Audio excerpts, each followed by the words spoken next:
Hi Denver, Crystal Hart with Exit Realty, bringing you another episode of The Reality of Real Estate, and I have my lovely co-host with me, Shereen from CMG Financial. Today I want to kind of squash that myth that the listing price is set in stone. I have a lot of clients say, or people that are maybe just browsing a little bit, like, oh, I saw this house online, or it was listed online, but it was listed at like $370, and I think that's a little bit out of my price range. Well, guess what? Those prices are not set in stone. The real estate market swings back and forth constantly. We can't really predict it. We discussed this in our last episode. And each home seller has their own set of circumstances. Everything is so individual in this market. And the listing price of the home is not like the price of a candy bar at the store. Okay, the price on the tag is not written in stone. So we just want to keep that in mind. And it kind of wraps back to being pre-approved, knowing what numbers you're working with. And if it is listed at 370 and your pre-approval price is at like 360, there's still room to negotiate. You never know what the seller situation is, what the market situation is. It can always change. While most of the myths we've discussed so far affect home buyers, this is one that home sellers struggle with as well. And understanding the market and the realities of your personal situation is a tricky proposition.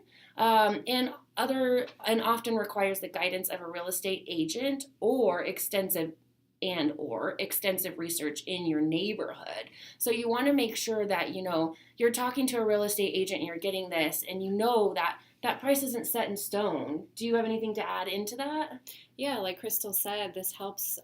You definitely want to get your pre-approval, and we talked about this before, but that way it helps your realtor know what your numbers are, what your max price is, what your comfort range is, and it helps them to negotiate with the listing agent and the sellers. Mm-hmm.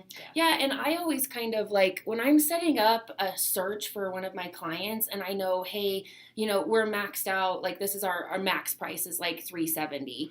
I kind of play with those numbers a little bit, and I always go through and I'm like, okay, depending on how hot the market is right now, I might extend that to like 375 or 380, because if we're slowing down a little bit, there's a good chance that we can put a lower offer in maybe, and your agent's going to know, can fill it out, can talk to the other agent, the listing agent, and see where that's at. Or, if the market is super hot and your pre-approval max price is 370, we want to start looking at houses that are in like the 360, 365 range, because then it gives you some wiggle room that if competitive offers are coming in and you really want that house, we can come in with, it's listed at 360, we can come in at 365 or 370 because we've got that wiggle room. So just make sure that that price, that list price that you see is not 100% set in stone.